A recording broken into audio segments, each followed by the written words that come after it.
quiero darles la bienvenida a esta primera conferencia del semestre 2025 del curso Temas Contemporáneos de Historia y Teoría. Hoy tenemos con nosotros a Jesús Vasallo. Gracias, Jesús, por aceptar la invitación. Jesús Vasallo es arquitecto y ensayista español. Estudió en la Escuela Superior de Diseño de la Universidad de Harvard, GSD, y en la Escuela Técnica Superior de Arquitectura de Madrid, la ETSAM. Trabajó en el ampliamente conocido estudio Mansilla y Tuñón Arquitectos. Actualmente es Associate Professor en la Escuela de Arquitectura de la Universidad de Rice, con sede en Houston y Madrid. Su trabajo cuestiona el problema del realismo en la arquitectura a través de la práctica profesional y el mundo académico. Es autor de Seamless y Epics in the Everyday, ambos publicados por Park Books. Además de ser autor de diversos artículos publicados internacionalmente en revistas de primera línea como el Croquis, AA Files, Domus, entre muchas otras. Actualmente su estudio tiene proyectos activos en España, Estados Unidos y México. Jesús nos presentará hoy La épica de lo cotidiano, que es el último libro, si no me equivoco, publicado por él, donde argumenta que la arquitectura y la fotografía comparten un problema de base. Ambas se pueden considerar indistintamente como prácticas utilitarias o como parte de las bellas artes. La fotografía, por su parte, es documental por naturaleza. No es solo una construcción visual, sino un índice de la realidad, un registro automático de lo que se encuentra delante de la cámara. De forma similar, la arquitectura, una vez que se construye y habita, pasa a formar parte de la realidad casi por defecto, convirtiéndose en telón de fondo de la vida humana y fundiéndose con el continuo construido. Es interesante entonces preguntarse por qué algunos fotógrafos se han autoimpuesto la tarea de hacer explícita la naturaleza documental de la fotografía, o por qué algunos arquitectos han perseguido el realismo como principio generador de sus arquitecturas. En otras palabras, Jesús se pregunta por qué esta insistencia en precisamente aquello que hace de su arte sea menos arte. Muchas gracias nuevamente, Jesús, y bienvenido. Muchísimas gracias, Claudio, por la invitación. Es un placer estar aquí, aunque sea virtualmente. Me gustaría mucho visitar en persona. Tengo buenos amigos en Lima, eh, incluido en vuestra escuela, Sharif Kahat, profesor con el que coincidí cuando éramos jóvenes en la universidad. Marta Morelli, veo que se acaba de entrar también en el Zoom. Eh, Me encantaría, la verdad, poder visitaros en persona en algún momento. De momento, muchas gracias por la oportunidad de poder contaros un poco de este trabajo. Es un libro que publiqué en 2019 y que de hecho es parte del trabajo de mi tesis doctoral, que es todavía más antiguo. Entonces, también os pido de antemano un poco de disculpas porque hace ya igual 3 o 4 años que no doy conferencias con este tema. Entonces, bueno, voy a intentar un poco eh, acordarme un poco de exactamente cuál es el hilo narrativo y me voy a intentar centrar un poco en lo que decías, Claudio, que es la tesis del libro, más que los estudios. Es un libro que tiene estudios de caso y una especie de tesis histórica y me voy a centrar un poco más en la parte especulativa de la tesis del libro. Voy a compartir mi pantalla.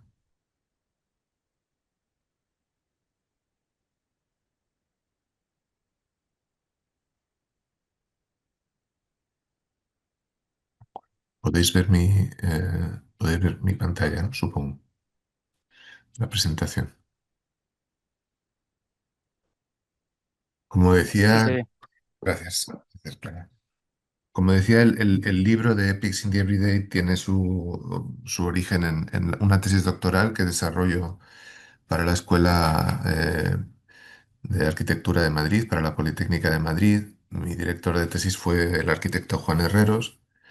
La tesis se titulaba Reality Bites y tenía que ver ya desde el principio con esta idea del realismo en la arquitectura y sobre todo se convirtió en una especie de estudio de casos súper extensivo, ¿no? De todos los momentos en los que los arquitectos interesados en desarrollar una idea de realismo para su arquitectura, habían acudido a la fotografía como una especie de ayuda o de muleta, desarrollando una serie de relaciones de admiración y de colaboración muy intensas con diferentes artistas, ¿no? Y mirando un poco durante el siglo XX, como hay dos escuelas en paralelo, ¿no? Una especie de escuela secundaria dentro de la arquitectura moderna, que son los realistas, ¿no? Que por algún motivo gravitan siempre hacia relaciones con otra especie de escuela secundaria dentro de los fotógrafos que hacen un tipo muy específico de fotografía documental, eh, y que de alguna forma ambos están lidiando con este problema de que son disciplinas menores, ¿no? Que son disciplinas impuras, a lo contrario de la pintura o la música, que son disciplinas puras, ¿no? De esa investigación salen dos libros. Seamless es el libro en el que trato como la parte más cercana a nosotros, cronológicamente, ya en los 2000, una vez y con un poco el parte luz de la tecnología digital. Es un libro en el que hablo principalmente de gente de mi edad, artistas y fotógrafos colaborando, la mayor parte de ellos en Europa. Tiene un poco de contenido histórico, pero realmente el grueso del contenido histórico de la tesis lo ordené y lo reescribí para este libro, Efficient Every Day, que se publica en 2019. Pero de alguna forma esos dos libros están relacionados, son como una serie, una pequeña serie. En la introducción del libro intento explicar un poco qué es a lo que me refiero con la idea de realismo en arquitectura. En arquitectura no solemos hablar de realismo por varios motivos. Uno de ellos es que es muy fácil confundirlo con la especie, con el pragmatismo necesario para la práctica de la arquitectura, ¿no? Con que los proyectos se tienen que acabar a tiempo y dentro de un presupuesto, todo el tipo de constricciones que tenemos en el día a día de la práctica de la arquitectura, con lo cual es una palabra que es un poco antipática para los arquitectos. Y luego, incluso si te abstraes de eso y la utilizas de una forma más general dentro de un contexto de arte, de historia del arte o de historia de la arquitectura, el realismo tiene un poco siempre una especie de asociación que dentro del mundo de la arquitectura, que es un mundo políticamente y culturalmente progresista, puede tener connotaciones conservadoras, ¿no? Entonces, es una palabra como un poco incómoda por muchos motivos. Pero, sin embargo, los arquitectos sí que hablan de realismo con otros nombres, ¿no? Con otras palabras, como por ejemplo cuando hablamos de lo banal, de lo vernáculo, de lo común, etcétera, son formas que tenemos de alguna manera de hablar del realismo dentro de nuestra disciplina. Entonces, la introducción hace un poco como una especie de barrido de todos estos problemas y un marco teórico en el que intento hablar, definir un poco ideas de realismo en arquitectura, en fotografía.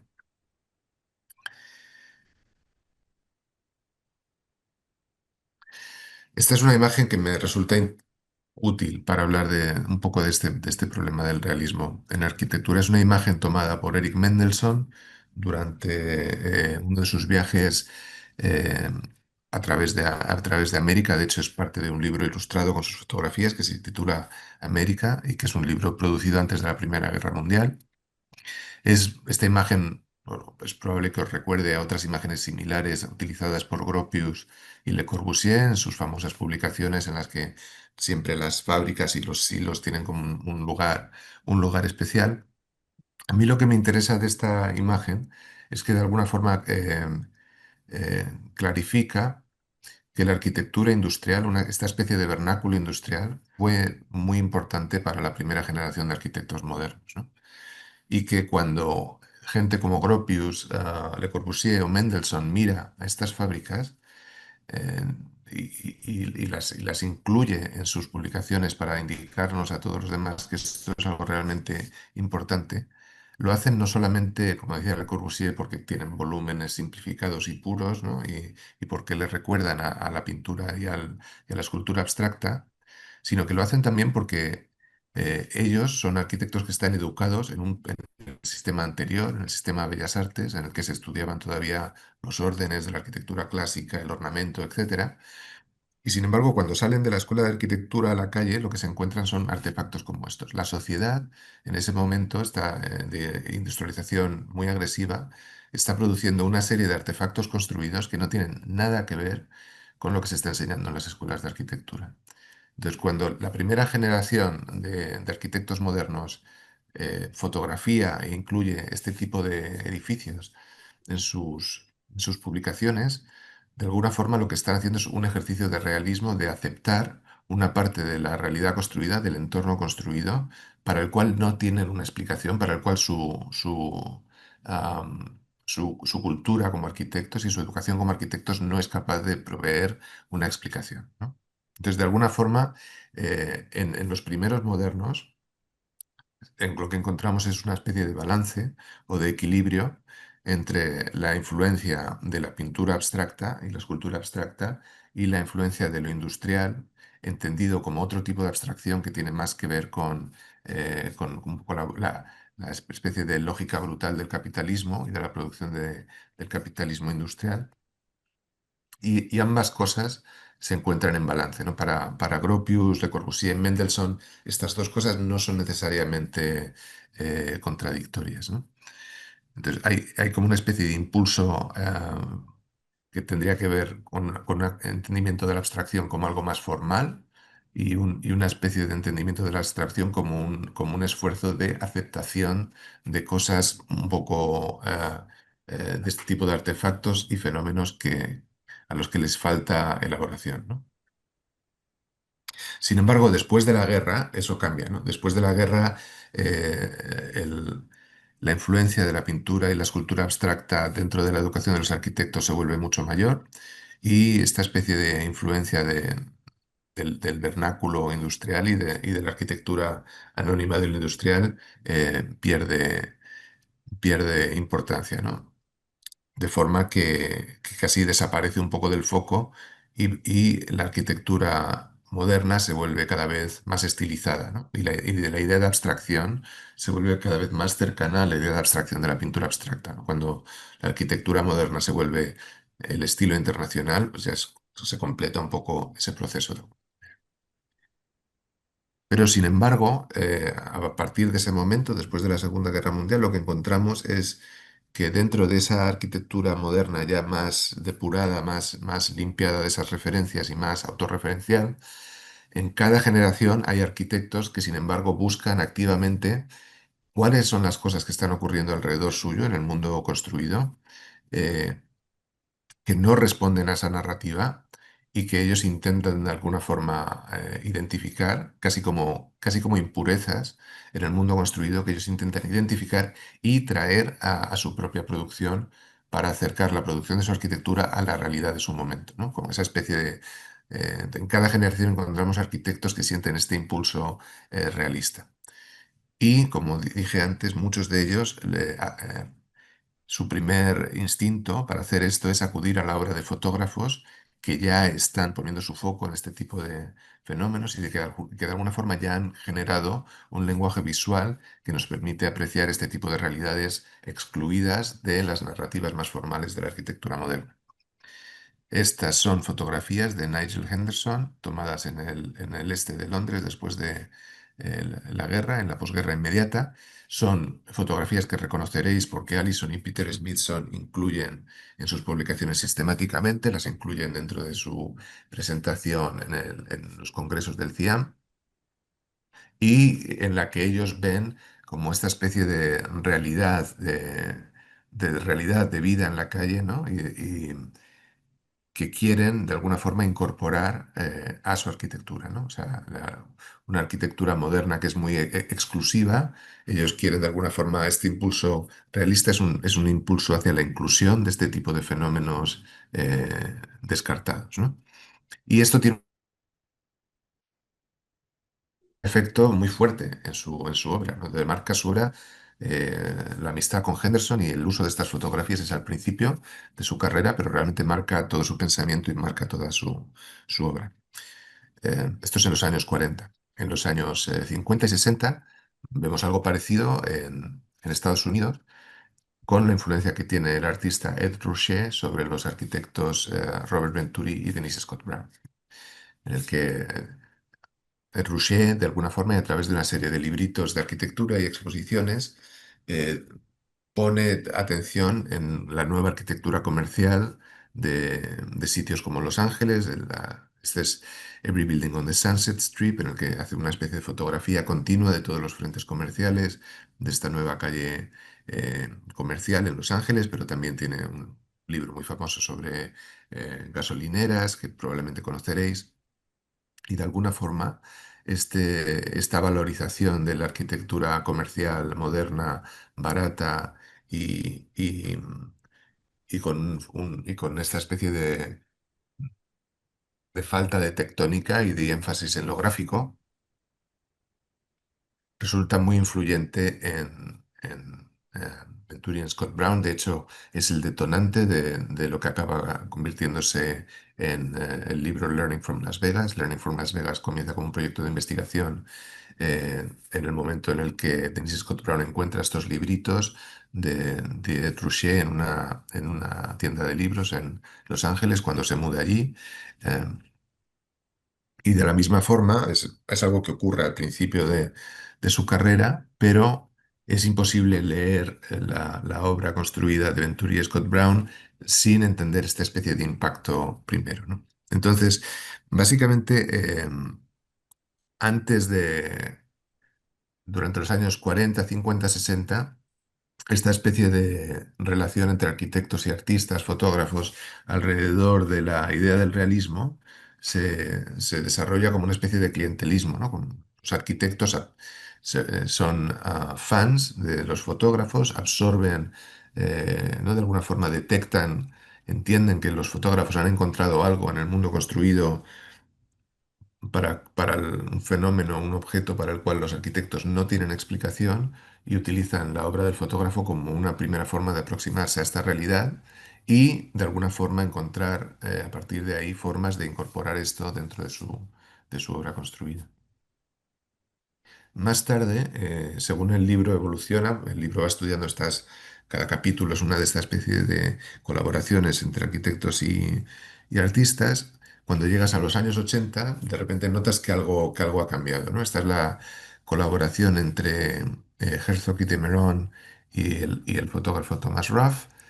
Colaboran en este edificio, que es la biblioteca de la Escuela Técnica de Eberswalde, de la Universidad Técnica de Eberswalde.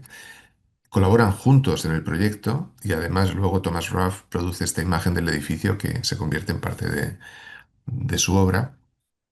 Pero esta es una colaboración en diferente. No, no es que Herzog y de Meuron se obsesionen con los libros de Thomas Ruff y acaben produciendo proyectos que tengan que ver con ideas encontradas en la obra del fotógrafo, sino que directamente colaboran activamente en un proyecto de una manera en la que el rol del fotógrafo y el rol del arquitecto de alguna manera casi se difuminan, ¿no?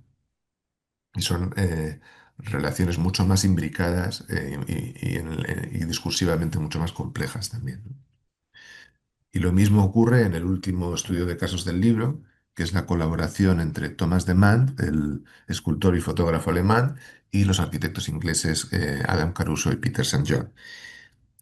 Caruso y Saint John, ya desde el principio de su carrera, tenían una forma de trabajar que implicaba hacer estas grandes maquetas que luego fotografiaban, que de alguna forma es una forma de trabajo muy análoga a la obra que produce Thomas de Man. Si conocéis a Thomas de Man, sabréis que es un escultor que nunca enseña sus esculturas son hechas a escala 1:1 en papel, cartón y diferentes materiales, construye estas escenas dentro de su estudio y posteriormente las fotografía, la escultura se destruye y lo único que queda es una fotografía en gran formato de ese espacio, de ese objeto creado, ¿no? Y entonces esta especie de medio compartido, ¿no? Que es la maqueta y la fotografía de maqueta, se convierte en la base de una colaboración a lo largo de los años en las que hacen varias exposiciones juntos, varias escenografías, pero también incluso ganan un concurso juntos para un edificio que lamentablemente no se llega a construir, que es la imagen que hay en la pantalla. Desde a mí lo que me interesaba un poco, y de lo que voy a hablar hoy un poco más, es el por qué esta especie de, según avanzamos a lo largo de las décadas, esta especie de relación y colaboración entre arquitecto y fotógrafo, por qué cambia tanto antes y después de los años 70, ¿no? ¿Qué es lo que ocurre a finales de los 60, principios de los 70, que de alguna forma la posición relativa de la arquitectura y la fotografía dentro de una especie de diagrama de las artes cambia y que de alguna forma también la relación entre ambas disciplinas cambia también.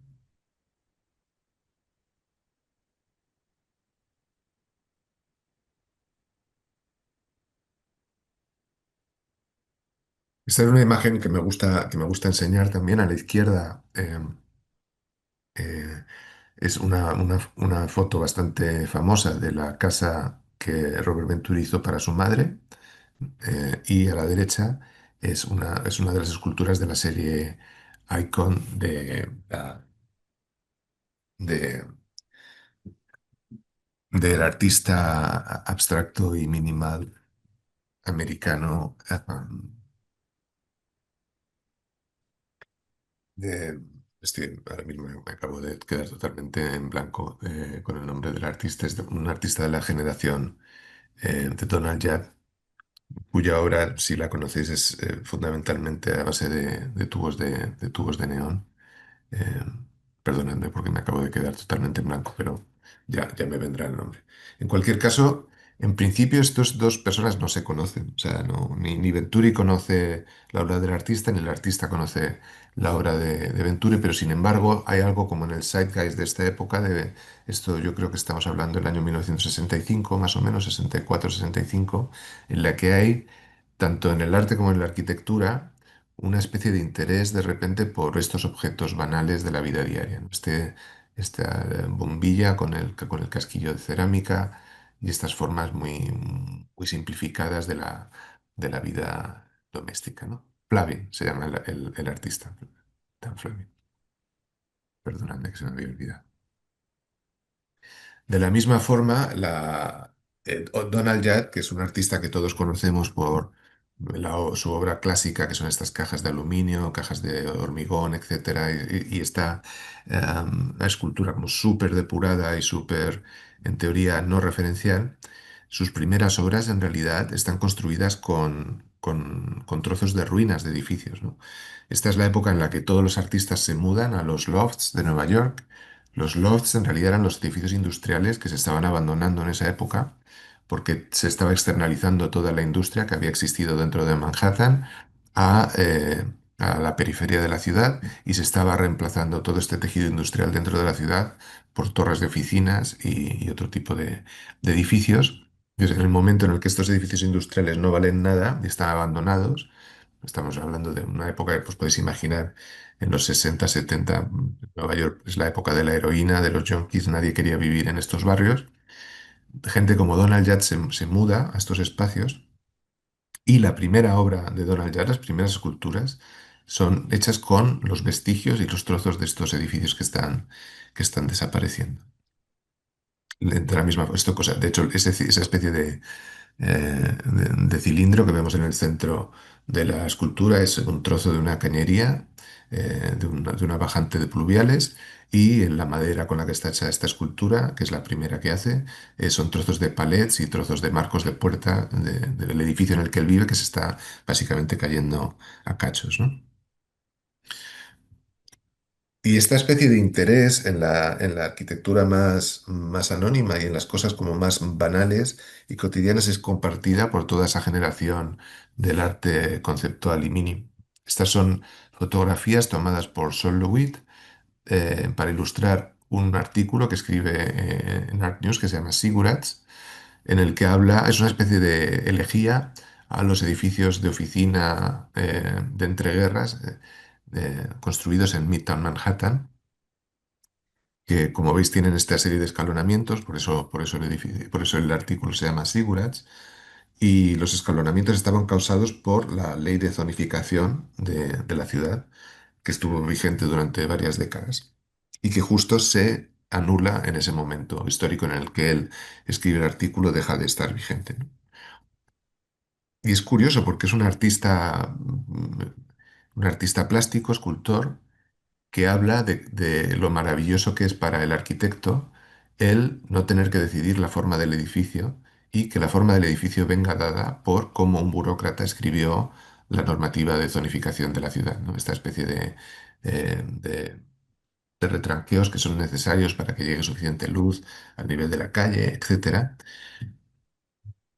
Y habla de una forma, o sea, de alguna forma él ve en el mundo positivista y lleno de reglas y restricciones del constructor, de lo que él considera el arquitecto, el ingeniero, el constructor anónimo, ¿no? Ve un modelo para el arte. O sea, lo que viene a decir es, ojalá que como artistas pudiéramos operar de esta forma, en la que hay una especie de principio que desarrollado genera la forma de la obra y nos pudiéramos liberar de tener que decidir nosotros y de tener que impregnar la obra de nuestra subjetividad, ¿no? De forma muy parecida, en el mismo año, 1965, Dan Graham publica una pieza que comparte una filosofía muy similar, que llama Homes for America, ilustrada con sus propias fotografías de estas urbanizaciones de casas baratas, que en ese momento se están construyendo muchísimas en toda la zona de New Jersey, alrededor de Nueva York. Él las ve en sus viajes en tren a Nueva Jersey y hace una cosa parecida, escribe una especie de artículo ficticio en el que describe la lógica seriada, mecánica e impersonal de los promotores inmobiliarios y los constructores, con la idea de que de alguna forma esto podría ser un modelo para su propia práctica como escultor, ¿no? Aquí veis como esa especie de columnas con letras que son como los ritmos de los diferentes, cómo van mezclando las diferentes variaciones que hacen en esta especie de edificios súper sencillos y todas las imágenes de alguna forma enfatizan esta especie de repetición, serialidad, uso de reglas, etcétera. Y finalmente Robert Smithson, con su famoso artículo también publicado prácticamente a la vez que los otros dos, los monumentos de Passaic, en el que en lugar de centrarse en los edificios del extrarradio, como Dan Graham, se centra un poco en las cosas que se encuentran entre los edificios, ¿no? Esta especie de paisajes un poco, eh, eh, un poco de nadie, ¿no? En el que encuentra esta especie de pequeñas piezas de infraestructura que, y escribe un artículo diciendo que estos son los monumentos de una nueva sociedad, ¿no? Que de alguna forma son como esculturas encontradas, otra vez generados no por arquitectos, fuera del mundo de la cultura, generados de una forma como casi automática por el mundo eh, productivo, ¿no? Y por supuesto, como ya hemos hablado, Ed Ruscha, ¿no? Y sus estudios fotográficos de arquitecturas anónimas, que de hecho son los más seminales. Es el único que no está en Nueva York, que está en Los Ángeles, pero cronológicamente es el primero que empieza a hacer este tipo de trabajo. Ahora, cada uno de estos artistas en realidad utiliza esto como una especie de estudio previo. Ed Ruscha, su obra principal son las pinturas que hace basadas en estas fotografías y lo mismo con los demás, ¿no? Donald Judd acaba haciendo este estilo súper estilizado, ¿no? Que tiene más casi que ver con los materiales industriales y con la arquitectura corporativa. Em, Dan Graham también acaba desarrollando una obra híbrida entre la arquitectura y la escultura que está muy basada también en esta especie de idea de sistematización y repetición. Y Robert Smithson toma un poco un camino un poco diferente, en el que su obra es un poco más una especie de crítica del sistema productivo y y el consumo de recursos y su impacto sobre el medio ambiente, etcétera. Pero todos ellos, diferentes como son, lo que están haciendo es construir colectivamente un modelo de qué es el arte y cómo debería ser un artista en oposición a lo que había venido antes, que era el alto modernismo en este caso, el expresionismo abstracto. Aquí vemos una foto de Jackson Pollock haciendo uno de sus cuadros. El expresionismo abstracto es el ejemplo más claro de este momento en el alto modernismo de posguerra, en el que de alguna forma el- se entiende que el arte fundamentalmente es la creación de objetos únicos y que los objetos son únicos por una especie de transferencia el genio del artista creador en este caso, al lienzo, a través de su lenguaje corporal, ¿no? O sea, hay una especie de correspondencia muy clara entre la necesidad de que la obra de arte sea un objeto único y que ese objeto único solamente es posible porque el artista es una persona única, tiene un nivel de autenticidad de alguna forma o un acceso a una especie de verdad mayor y una transferencia de esta autenticidad y carácter único del artista a la obra a través de una cosa corpórea y gestual, ¿no? El modelo que proponen esta nueva generación de artistas es lo contrario, ¿no? Es decir, el arte no necesita ser un objeto único, de hecho es mejor si es cuanto más replicable y más banal, mejor. Eh, el medio no tiene por qué ser una cosa auténtica o tener un valor especial. Estos son prácticamente unos libritos de fotocopias que Russia hace y encuaderna y regala en sus exposiciones, o sea, no tienen ningún valor especial.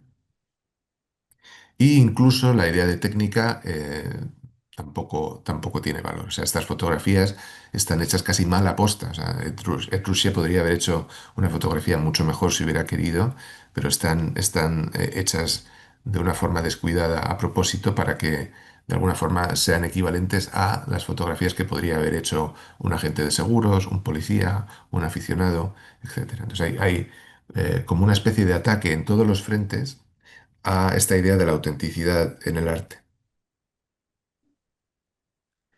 Pero también hay otra cosa, o sea, cuando todos estos artistas de repente coinciden en fijarse en el entorno construido anónimo, eh, no es solamente una cosa interna para montar este ataque hacia lo que se considera en ese momento el arte más elevado, sino que tiene que ver también, en mi opinión, con un interés sincero por entender un mundo o un entorno construido que está cambiando a una gran velocidad y para la cual el mundo de la cultura no parece tener explicaciones, ¿no?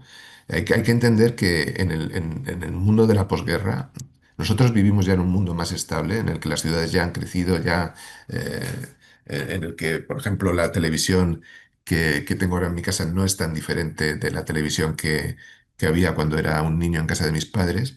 Estamos hablando de una generación que nació cuando no había ni televisión ni prácticamente radio, en el que todas las casas se hacían de ladrillo y que cuando llegan a los comienzos de su carrera, en los 60 las ciudades están explotando y hay un momento de desarrollo muy fuerte en el que los modos de producción también están cambiando de forma muy violenta. O sea, el aspecto físico del mundo está cambiando a su alrededor a una gran velocidad y no parece que el mundo del arte ni el mundo de la cultura tengan nada que decir ni ningún tipo de insight sobre lo que está pasando.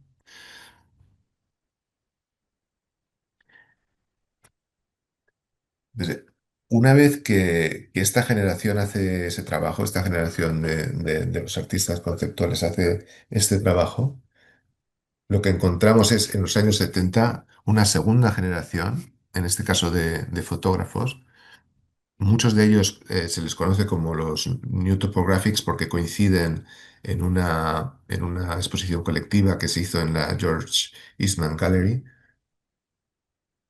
en 1975 y que hacen algo muy parecido. O sea, es fotografía en blanco y negro, siempre centrada en estos sitios en los que hay esta especie de cambio violento se está produciendo. En este caso, eh, son estas fotografías de Adams de los suburbios de Denver que se estaban en ese momento construyendo. La ciudad está explotando y expandiéndose hacia el desierto y hacia las montañas de una forma que no tenía precedente histórico. O fotos en este caso de shock en Nuevo México. Lo mismo, de repente las ciudades se desbordan y la gente empieza a construir esta especie de sprawl de casas baratas y de edificios industriales ligeros en mitad del desierto, de una forma que no tenía precedente tampoco. La división clara entre el mundo artificial de la ciudad y el mundo natural del campo desaparece. Esto es algo totalmente revolucionario. Eh, o, por ejemplo, Luis Valls y sus famosas, en este caso, fotografías de los nuevos polígonos industriales. Y lo que distingue a estos artistas es que, de alguna forma, para ellos estas fotografías ya no son como una especie de estudio previo y luego hacen escultura o hacen pintura, sino que la fotografía es el producto final.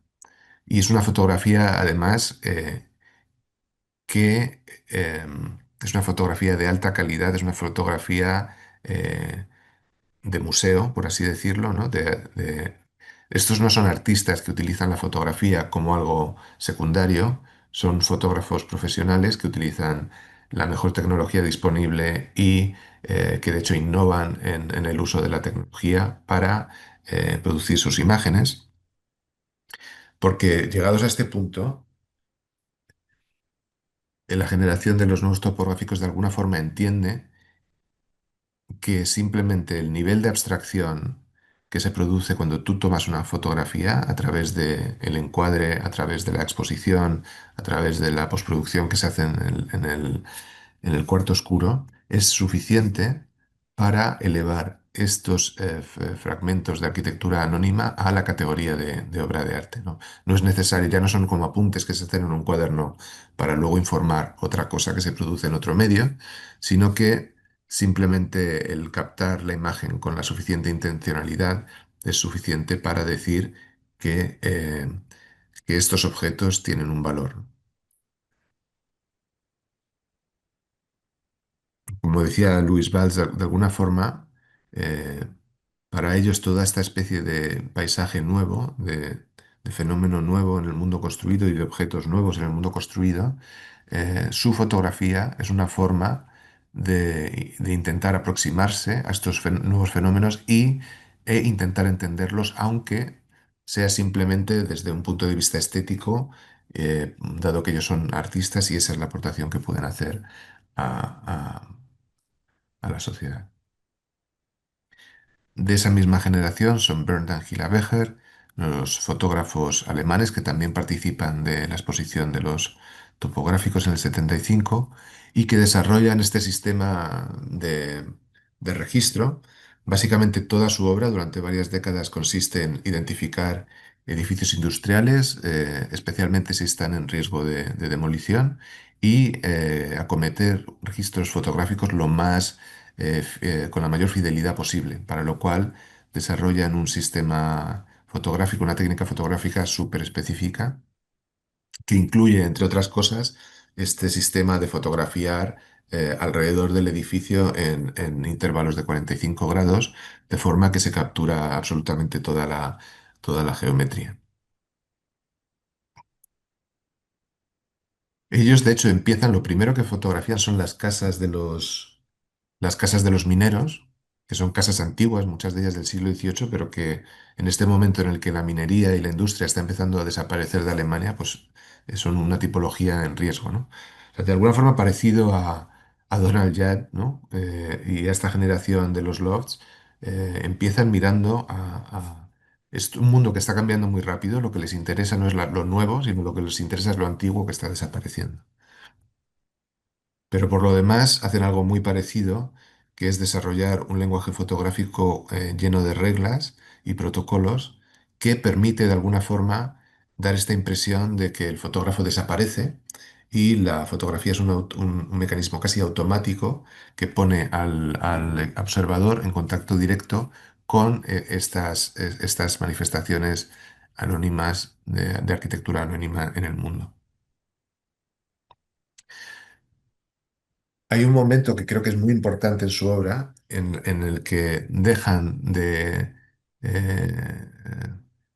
no dejan, pero añaden un sistema más de exponer su obra, en el que ya no es un solo edificio desde varios ángulos, sino que empiezan a asociar, hacer estos paneles de diferentes edificios que pertenecen a una misma tipología, ¿no? En este caso pues, son almacenes de carbón, en otro caso son torres de agua, etcétera.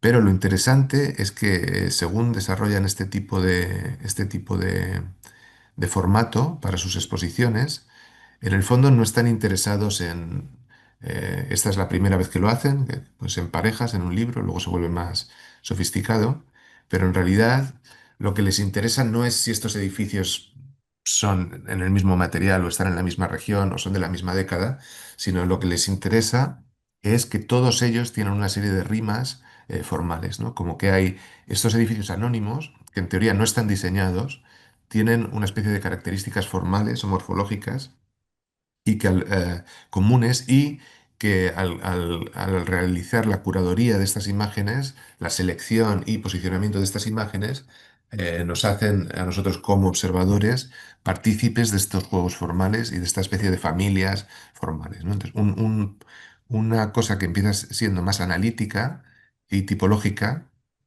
acaba desarrollándose como un proyecto más morfológico, ¿no? Y de alguna forma la idea es la misma que la de Sol Lewitt años antes.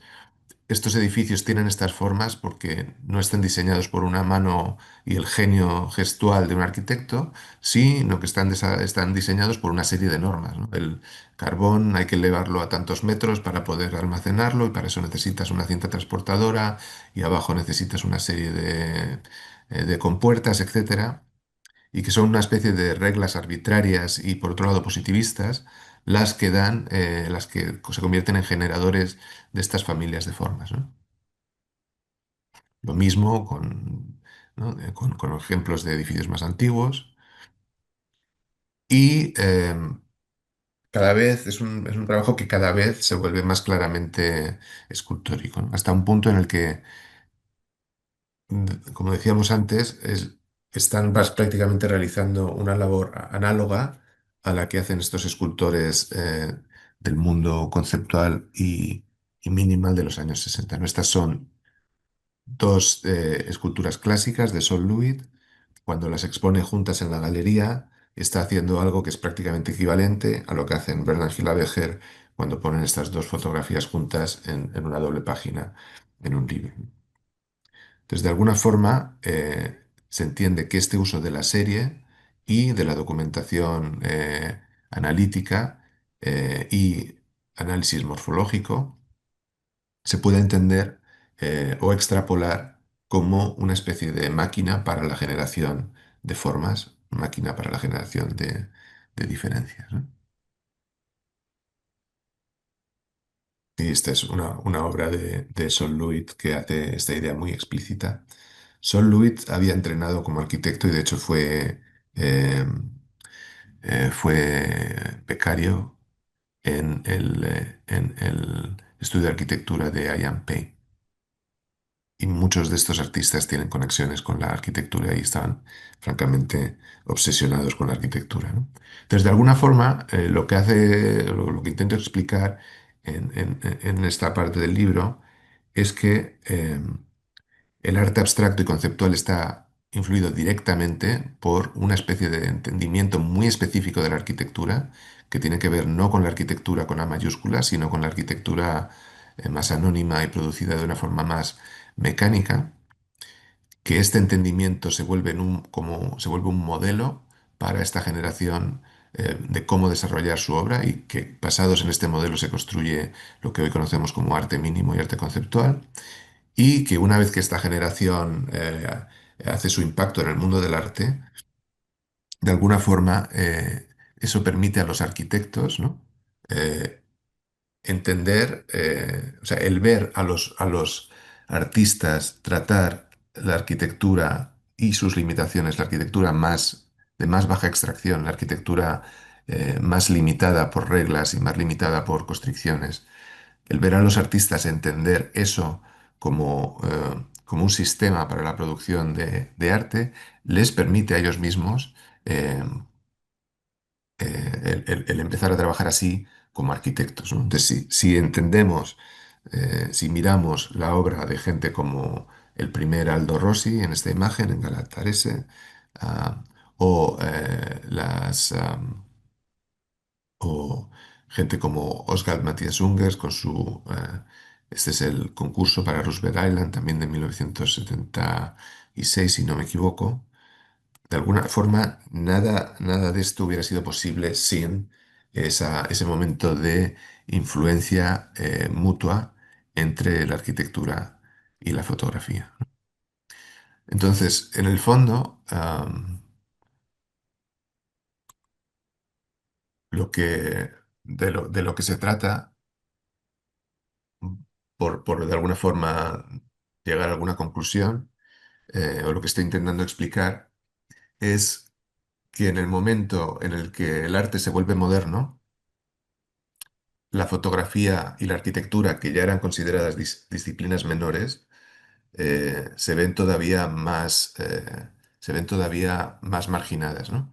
Cuando la pintura abandona eh, el dibujo figurativo de la realidad para empezar a hacer formas abstractas, la fotografía no puede seguir a la pintura, que siempre había sido su modelo. La fotografía no puede dejar de fotografiar lo que hay delante de la cámara y empezar a hacer formas abstractas, ¿no? La arquitectura no puede dejar de producir edificios y producir otro tipo de cosas inmateriales o sin articulación. Entonces, en el fondo, la única manera que tienen la fotografía y la arquitectura de hacer esa especie de transformación a disciplinas modernas es centrarse en lo que es la especificidad de su medio, ¿no? Que es lo que están haciendo las otras artes, por otra parte, ¿no? O sea, la pintura pasa de ser representación, ¿no? En el que estás, la pintura clásica, pintor está pintando una figura, igual una escena de la Biblia, una alegoría de un mito, pasa a simplemente hacer manchas de pintura en un cuadro, ¿no? Entonces, de alguna forma, eh, la pintura deja de ser representación para ser aplicación de material en un lienzo, ¿no? La música también, de alguna forma, según se vuelve contemporánea, moderna y contemporánea, pierde esas reglas de la armonía, ¿no? Y se vuelve casi más sonido, ¿no? que música.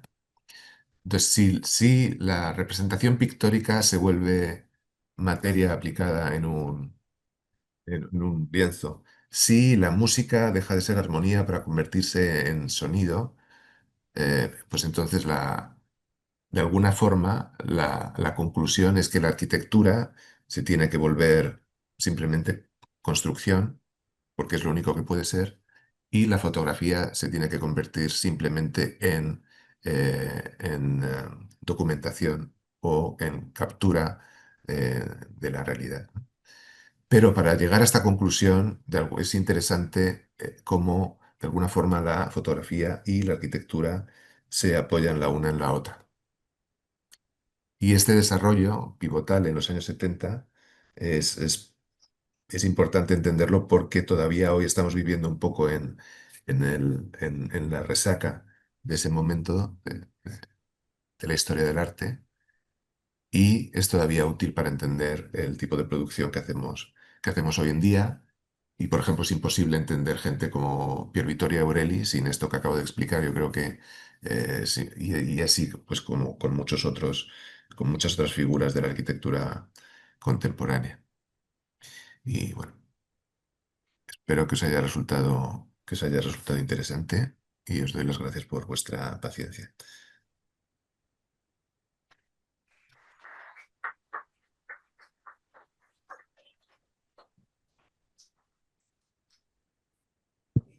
Se me escucha así.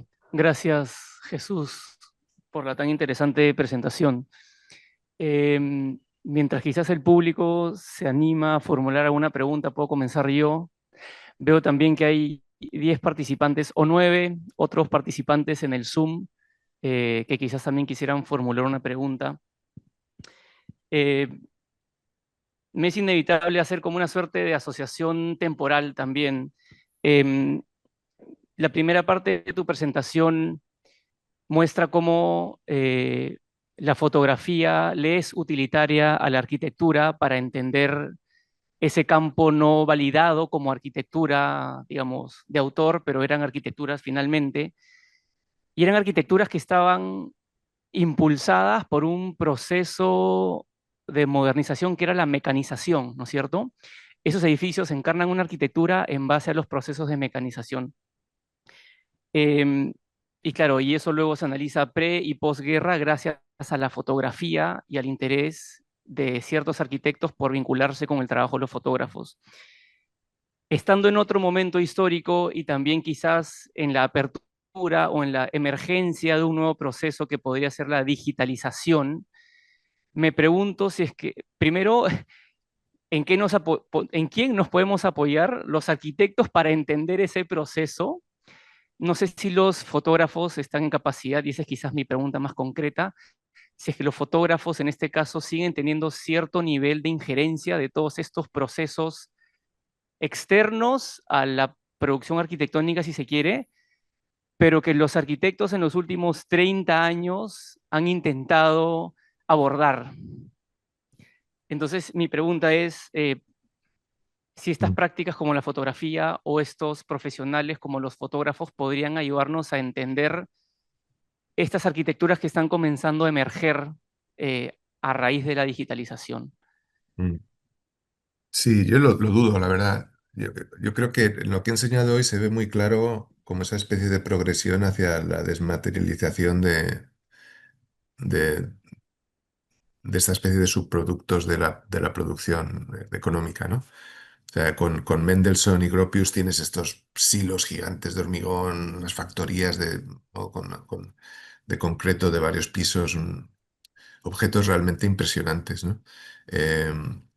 En los años 60 y 70 en las fotografías de Louis Valls y los nuevos topográficos ya son esta especie de polígonos, ¿no? De industria ligera, con unas naves industriales sin ningún tipo ni de decoración ni nada, unas láminas de- o bien de paneles prefabricados o bien de metal, en el que simplemente son unas composiciones básicamente mínimas, ¿no? Eh, pero todavía se puede hablar de un sustrato material, ¿no? Todavía se puede hablar de cómo esos edificios son indicativos del sistema de valores que los ha producido, etcétera. Eh, Hoy en día, el tipo de revolución tecnológica que vivimos es una revolución tecnológica que si pudiera sería totalmente inmaterial, ¿no? Eh, no lo es porque todo lo que ocurre en la Internet y en la nube y con la inteligencia artificial necesita de centros de datos gigantes, ¿no? Pero que de alguna forma ni siquiera reconocemos que existen, ¿no? Ocurren en los sitios más remotos, se construyen en los sitios más remotos posibles, están prácticamente escondidos.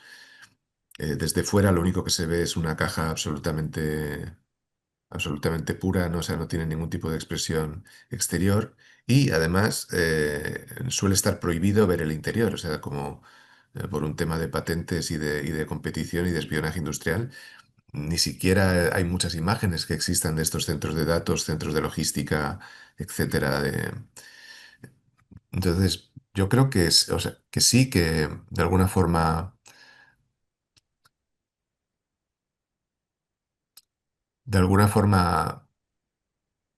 la fotografía de este tipo de espacios nos dice algo sobre nuestra sociedad y lo que estamos haciendo con el mundo, pero dado que las tecnologías cada vez son un porcentaje mayor y mayor de las nuevas tecnologías existen exclusivamente en lo digital, pues cada vez esta especie de mecanismo que utiliza la fotografía para entender el mundo, pues cada vez es un poco más inútil, ¿no?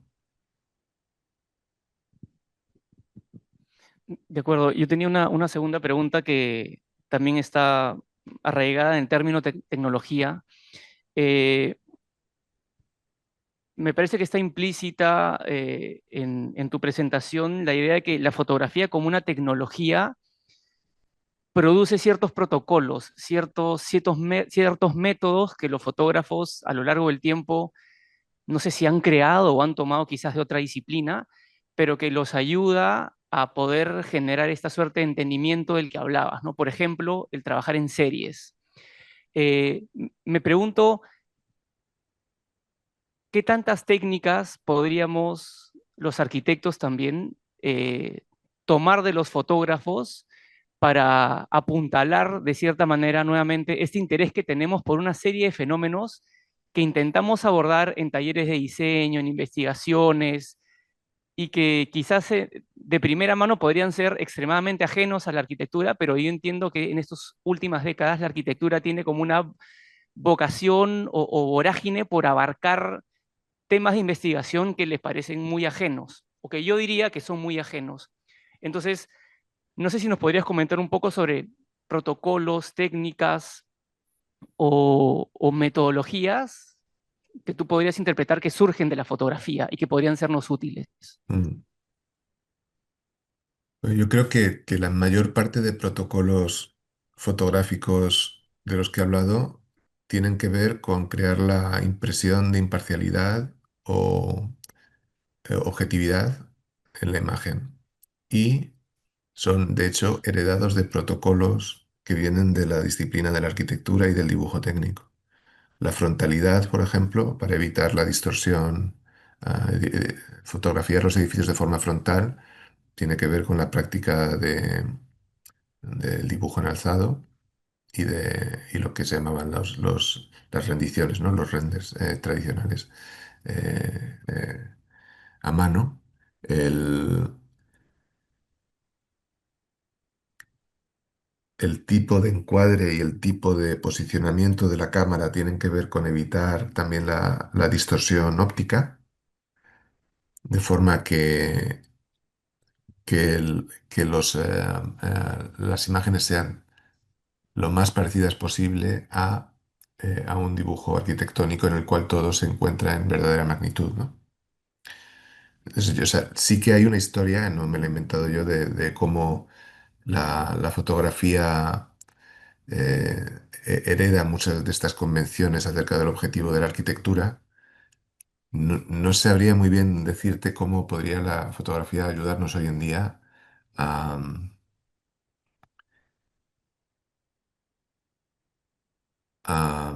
a- a través de protocolos a incorporar,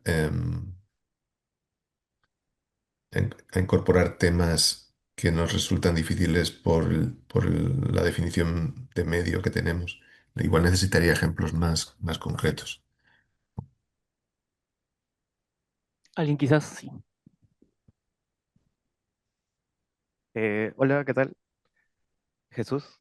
Hola. Eh, Me gustó bastante tu presentación, sobre todo la última parte donde hacías estas conclusiones de estos sistemas en cuanto a quizás cómo la fotografía de estas arquitecturas empezó a generar una especie de sistematización gráfica para que luego esto sirva como instrumento de entender la arquitectura y entender sus mecanismos de quizás de presencia en el territorio o en su contexto, en el contexto en el que se emplazan.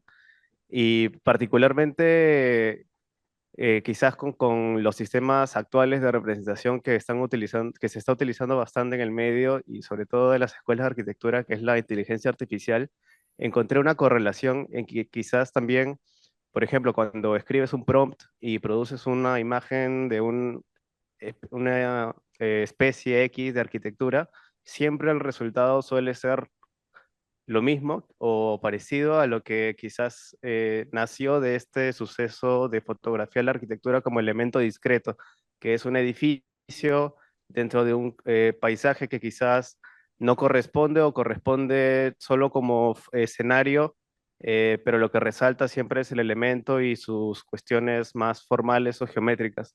Y esto me hace pensar en que quizás también los medios de representación o de captura de este realismo de estos elementos discretos ha provocado de alguna forma que también concibamos la arquitectura como tal, como elementos discretos dentro de un sistema de mucho más complejo de redes de pequeñas arquitecturas. Pero hay una pregunta, no sé si piensas que esto también ha condicionado también de alguna forma entender la arquitectura siempre como un elemento discreto ensimismado o que parte de esta realidad que se le ha concedido como naturaleza cuando en realidad quizás este medio de representación que captura solo un momento y que lo enmarca en un contexto específico, podría ser la causante, una limitante de una arquitectura más compleja, no discreta, dispersa. Gracias. Sí, es una pregunta muy, muy interesante. Yo creo que es todavía más, que es todavía más, que esa obsesión con lo discreto y con lo formal es todavía más antigua. Cuando se inventa la fotografía, uno de los primeros encargos fotográficos más importantes lo hace el gobierno francés, que manda, no sé si son 12 fotógrafos, a todas las regiones del país a fotografiar los monumentos, las ruinas romanas, las catedrales.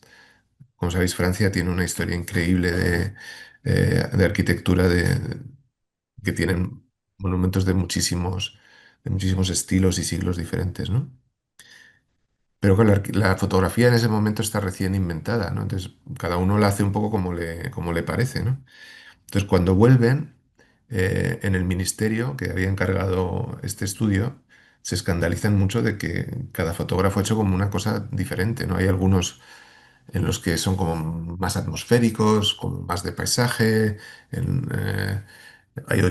y sin embargo hay otros que se centran más en aislar el objeto arquitectónico con el marco de la fotografía y de alguna forma este comité en el ministerio que está formado por historiadores del arte, arquitectos, pintores, deciden que estos fotógrafos que optan más por vistas frontales, por una especie de framing que está como mucho más ajustado al objeto y que excluye el entorno, de alguna forma se llega al consenso de que ese es el tipo de fotografía que es útil para los historiadores del arte, historiadores de arquitectura y para los burócratas. Pero, y a partir de ahí, pues se va poco a poco con la influencia, también los arquitectos se convierten en clientes principales de los fotógrafos al comienzo de mediados del siglo XIX, ¿no? Los promotores inmobiliarios, arquitectos.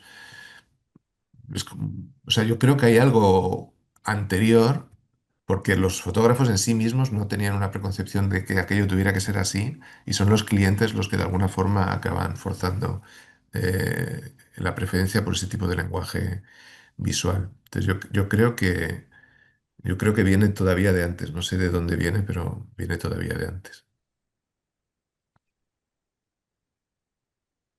Gracias. Disculpa, y tenía una pregunta más, pero esto iba en torno a lo performativo del edificio, porque, claro, la fotografía como tal es este medio que precisamente captura un momento, y, pero de alguna forma también muestra el edificio como lo que es, como el elemento construido.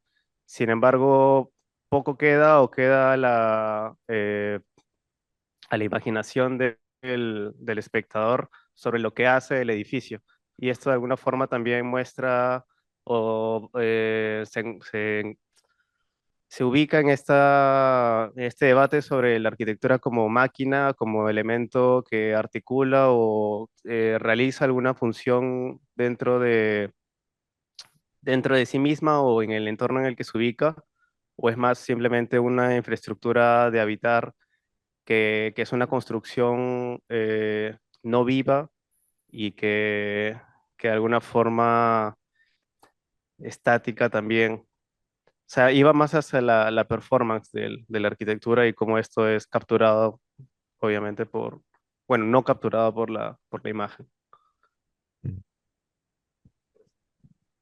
Yo creo que, a ver, la fotografía tiene muchísimas limitaciones. O sea, la fotografía es, de alguna forma nosotros cuando vemos una fotografía de algo, es como que nos imaginamos que eso es la realidad, por eso es tan poderoso. Pero la realidad es que una fotografía es una reducción brutal del nivel de información. O sea, de tú estar en un sitio viendo una cosa de verdad a ver una fotografía tomada desde ese mismo punto, la pérdida de información es como el 90%. O sea, la foto captura poquísimo. Eh, yo creo que es muy poderoso porque de alguna forma psicológicamente entendemos que es más, que el porcentaje es mayor, pero realmente la fotografía es muy insuficiente, no solo para, para enseñarnos el performance del edificio, sino incluso temas de escala. La fotografía es muy engañosa. Siempre que vemos un edificio que conocemos en fotos en la vida real, siempre te va a parecer que es o más grande o más pequeño de lo que tú pensabas. Y eso ya sin entrar en cómo, ni siquiera en el desempeño funcional del edificio, sino en el desempeño espacial. O sea, los espacios quedan recogidos en la fotografía de una forma muy específica. Es muy difícil, es muy diferente a vivirlos en persona, ¿no? Por eso el visitar en las obras en persona, o sea, la fotografía nunca puede ser sustituto para visitar las obras en persona. Yo lo que creo que es interesante de este tipo de fotografía y de lo que he enseñado hoy un poco en la plática es esta idea de que la arquitectura no tiene que ser algo especial, que la arquitectura en realidad puede ser algo muy mundano y que, y que igual que el arte conceptual encuentra un lugar para la creatividad y un lugar para la expresión y un lugar para el comentario y la inteligencia con unos medios muy limitados, que la arquitectura en realidad es el modelo que ellos toman. O sea, que nuestra vida profesional que está por obligación, ellos lo hacen porque quieren. Nosotros estamos obligados a trabajar dentro de un sistema de reglas, de constricciones. eh, en teoría no somos artistas libres para crear lo que queramos, sino que es todo lo contrario. Nosotros somos los que de verdad por obligación vivimos en este mundo de restricciones y de problemas utilitarios que son el 95% de lo que dedicamos nuestro tiempo. Eh, que eso puede organizarse de forma inteligente en un sistema para producir una arquitectura que tiene un valor para la cultural y un valor para la sociedad. O sea, yo creo que eso es un poco realmente lo que es interesante de esto. Por supuesto que la fotografía está súper limitada y nunca nos va a servir para entender la vida completa de un edificio. Se puede hacer fotografía post-habitacional. Yo creo que hay gente que lo hace muy bien. La Catón y Basal acaban de sacar un libro en el que enseñan sus edificios ya vividos por la gente. O sea, yo creo que ahora mismo pues es parte de lo que es parte de lo que están, de la conversación que estamos teniendo los arquitectos y cada vez se da más valor a ese tipo de representación, pero la representación siempre va a estar limitada. Y el valor que creo que tiene un poco lo que os he contado hoy es esa idea de que a través de la fotografía los arquitectos entienden que pueden aceptar los aspectos más prosaicos e inevitables de la arquitectura como construcción para realizar arquitectura que es más, eh, que, que es más relevante a su momento y a la sociedad y que tiene un mayor valor como arte también. ¿Alguien más quiere plantear alguna pregunta? Me dirijo al aula y también me dirijo a las personas que están conectadas.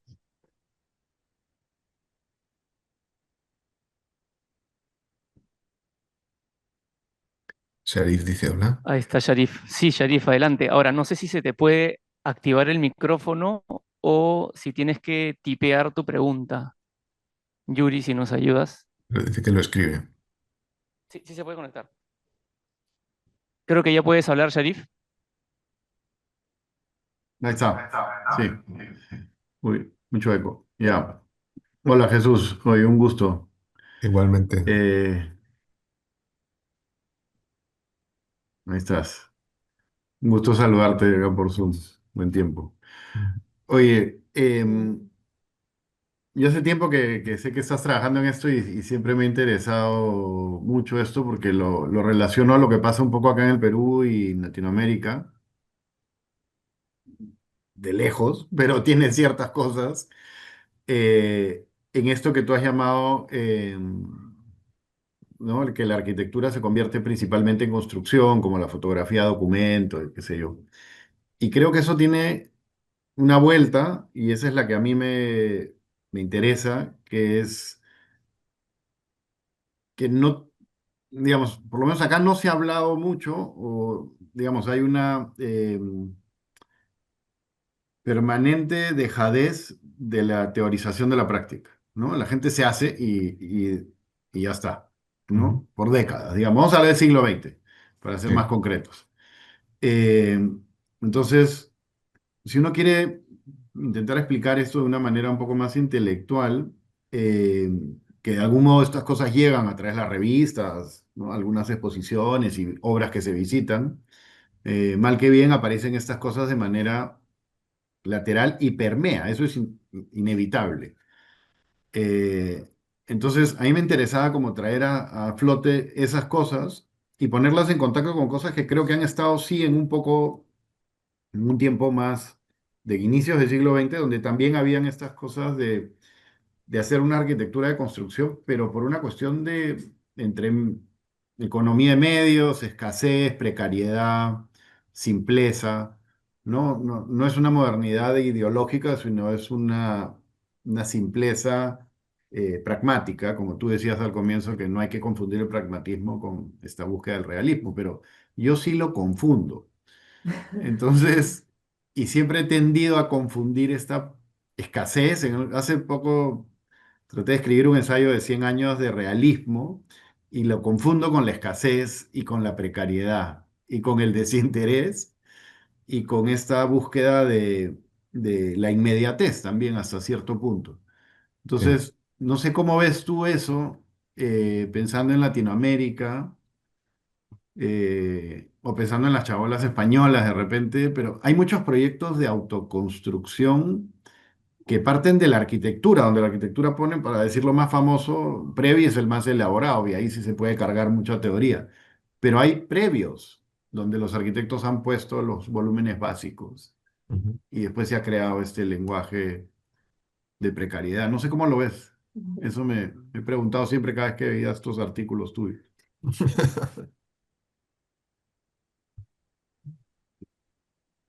No lo sé, no sé si estoy preparado para dar una respuesta muy precisa, am, sobre todo en el contexto peruano, porque no lo conozco bien. Em, sí que creo, por ejemplo, en la primera modernidad, ¿no? De hecho, en Alemania hubo un momento que no se hablaba de arquitectura moderna, se llamaba de nueva construcción, ¿no? El Neues Bauen. Eso es muy O el claro. Sachlichkeit, que es como no, el El nue- Sachlichkeit, que es el Neues Bauen, o Sachlichkeit, que es como la objetividad, que es sí, contra la sí. abstracción. En la pintura y en la fotografía era la nueva objetividad. Mm. Y en arquitectura eso se traduce en lo que llaman el Neues Bauen, que es la nueva construcción. O sea, no es la nueva arquitectura, es la nueva construcción. Pero la idea que tenían era que todo este mundo de mecanización y producción industrial iba a permitir que los edificios fueran como pura manufactura, ¿no?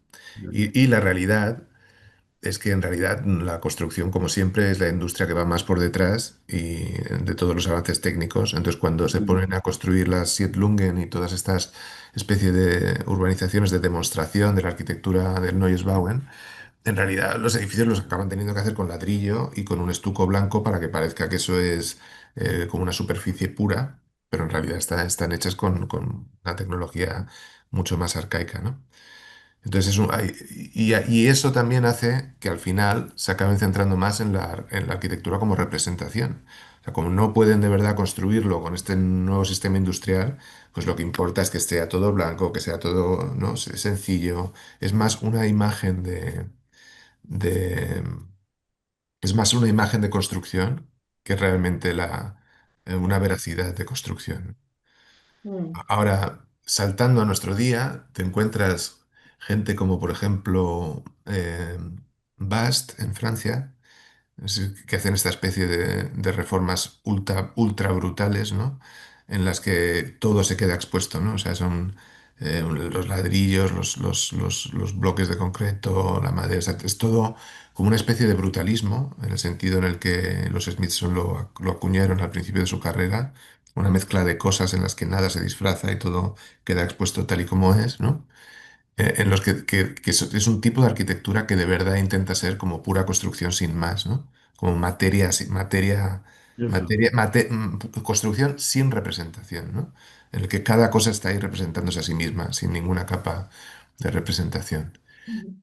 mm, Em, yo creo que todo a lo que te has referido tú más con estos proyectos del Previ y todo eso, tienen más que ver con cómo se maneja ese problema de construcción y representación en la tradición de la arquitectura moderna, que es una cosa intermedia.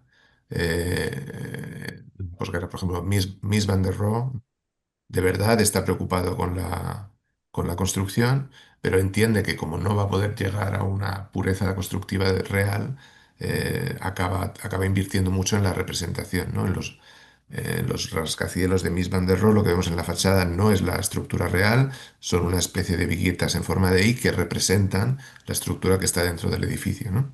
Y yo creo que el tipo de modernidad latinoamericana está en ese, como el resto de la modernidad, un poco atrapada en ese mundo intermedio, ¿no? Entonces veo como esos tres focos casi en los años 20 como mentira total, representación pura, ahora mismo unos experimentos más radicales con materialidad, que intentan como de verdad hacer cumplir esa promesa inicial. Y luego, entre medias, una historia de la arquitectura moderna que está llena como de compromisos, ¿no? y de medias verdades. Ok. Pero hay un momento, un poco para aclarar esto, porque el Neues Bauer a mí me interesa mucho, es una cosa que he estado visitando todos los Siedlungs ahora, pero a mí los Siedlungs sí me parece que buscan un nivel de abstracción. Eso Hay, es. y esa es la que a mí me ha terminado, porque se han cumplido 100 años este año del Neues Sachlichkeit, de la exposición de pintura de Neues Sachlichkeit. Y una de las cosas que me ha quedado más claro ha sido que la búsqueda del realismo tenía que ver con el enfrentarse a la representación abstracta. Y más bien querían volver a este punto de pureza, vamos a decir, de la pintura natural, ¿no? Y que pintan a estas señoras y a estos señores como son, etcétera. Y, y yo eso, digamos, lo alejé de esta primera modernidad del edificio de la Bauhaus, para ser más claro, y más bien lo buscaba como a estas casas de ladrillo de Mies, a las casas de Krefeld, Sí, sí, sí, a sí. esta arquitectura incluso como el final de Peter Behrens. Yo creo que eso yo creo que eso es correcto. O sea, yo creo que la nueva objetividad es una pulsión realista frente Claro. a lo que acaba siendo en el mundo de las Siedlungs una dominancia de lo que viene del mundo de la pintura abstracta. O sea, yo Claro. creo que esas dos pulsiones, lo que yo intento decir al principio, que intentaba decir al principio hoy, es que creo que durante un momento esas dos pulsiones competían y coexistían, Sí, y de hecho no se entendía como una cosa artificial o que tuviera que resolverse en que ganara una o la otra, ¿no? O sea, para Le Corbusier, o sea, los primeros modernos, los que fueron educados en un sistema antiguo y se tuvieron que claro. inventar la modernidad, para ellos la modernidad estaba hecha de esas contradicciones y no necesitaban resolverlas siempre de la misma manera. Y sin embargo, en el desarrollo de la arquitectura moderna después de la guerra, claramente el mundo de la abstracción pictórica triunfa frente al mundo de la objetividad, que tiene que ver lo contrario, con enfrentarse con la hiperespecificidad de las cosas, ¿no? Ok. Ok, sí, pero esa es esa dialéctica entre la nueva, que una es realista y la otra me parece más abstracta, es como un punto bastante complicado de resolver. Y yo encuentro eso en la arquitectura moderna del siglo XX, pero no todo el año, o sea, todo el siglo. Y a eso le quiero llamar cierto realismo, pero no sé, de repente tú lo lees y te parece que está mal. Lo voy a mandar. No, no, no. Tenemos que hablarlo más, Sharif, porque yo creo que Ok. este tema da para más rato. Ok, ahí me callo. Ya. Bueno, Jesús, muchas gracias una vez más. Esperemos volver a tenerte en la facultad, ya sea virtualmente o presencialmente, en el corto plazo. Y gracias a todos por estar aquí. Hasta la próxima. Gracias, Claudio. Gracias a todos. Gracias, Sharif. Estaba un gusto. Gracias, Marta. Un abrazo. Chao. Hasta pronto. Chao.